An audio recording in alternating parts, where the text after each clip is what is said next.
Three offensive coordinators in 3 months. That's the situation at Alabama, but they believe that they've got a guy who's going to stick around and do a credible job with a very talented offense and a young quarterback, of course, in Jalen Hurts. This is Mark Rogers TV with our Alabama edition that we bring you each and every Wednesday night with Stephen M. Smith from Touchdown Alabama, and we can finally talk about a new offensive coordinator. It's Brian Daboll. He's got extensive experience with both Nick Saban and Bill Belichick. So we're talking about the two guys that most would consider to be the top of their field, both in college football and the NFL. And this guy obviously comes very highly recommended and goes all the way back to Saban's days at Michigan State. It's a very interesting marriage here, Mark, when you talk about Nick Saban, Bill Belichick, and finding somebody of that tree. And Brian Daboll, definitely a part of that tree, 41 years of age, 17 years he spent in the NFL. Of course, 10 of those years under Bill Belichick with the New England Patriots as an assistant and tight ends coach, was a part of 5 Super Bowl championships, has witnessed the Hall of Fame career of Tom Brady.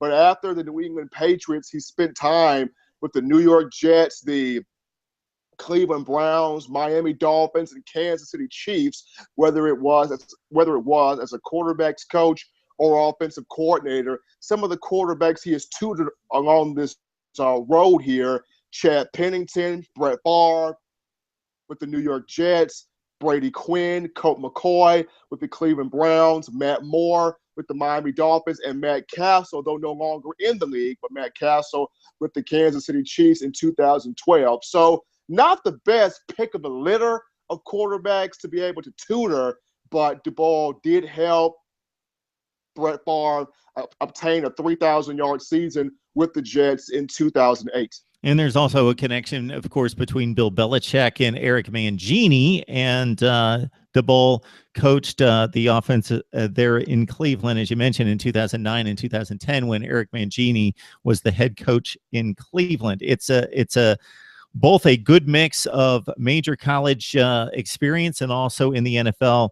And when you learn under Bill Belichick in particular, that goes a long way in getting you ready for a high-pressured position like offensive coordinator at Alabama. Do we know anything about his style, about his approach, and what we might expect going forward this fall? He's a pro-style guy. He's a ball control guy.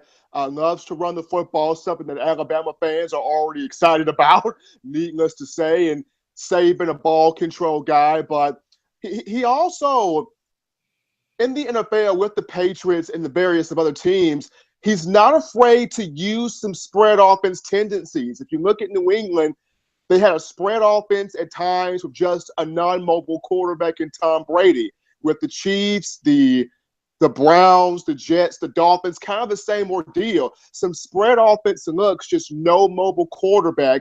With Alabama, Daboll gets that mobile quarterback in a Jalen Hurts that can do some things with his legs. Now, he needs to improve his downfield passing mechanics, but just talent-wise with his footwork, Daboll will inherit somebody that can make some things go within that spread offense, though he is that pro-style ball control type guy. Now, one of the key ingredients for this Alabama coaching staff, Mark, is actually Mike Loskely, who's the co-offensive coordinator and wide receivers coach. And Saban kept Loskely on staff solely for recruiting, continuing to get those spread offense kids, but then also being able to impute some things within the offense to help Daboll out, knowing that aside from Michigan State, no other college experience for Brian Daboll. It's been solely NFL. Mike Loskely, 20-plus years of offensive experience at the collegiate game.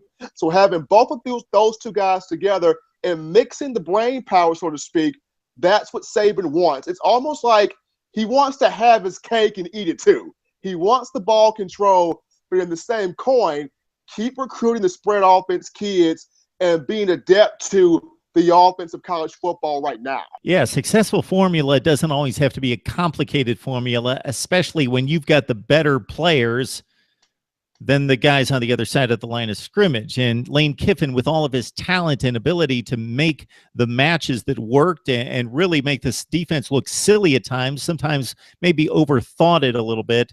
I think back to the semifinal loss against Ohio State a few years ago when Derrick Henry ripped off a few 12 and 15-yard runs, really looked like he was getting into the groove and starting to wear down the Ohio State defense, and Lane Kiffin got away from that. And of course, they weren't able to win the football game, and that's happened a few times. Well, Lane Kiffin, obviously, if you've got Amari Cooper, Calvin Ridley, that type of personnel, sure, let's take advantage in spots, but let's not get away from what we do better than anyone in the country. Absolutely, run the ball off the left side, and not just off the left side, but zone direction running, gap running, being able to zone block, taking full advantage of an offensive line that, as we talked about on the last show, Mark, you have three experienced guys returning to that front line, and Bradley Bozeman at center, Rush Pierschbaker at left guard, and Jonah Williams at right tackle. So what better thing to do in getting your offense put together than running behind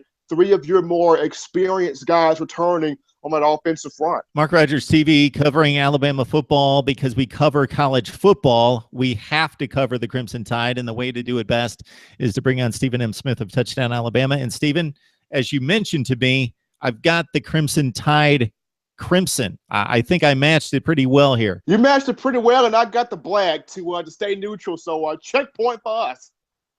That's it. Check off the box. We hit the mark on this Wednesday night. Stephen M. Smith of Touchdown Alabama breaking down the Tide. Thanks so much, sir. No problem, Mark. Thank you.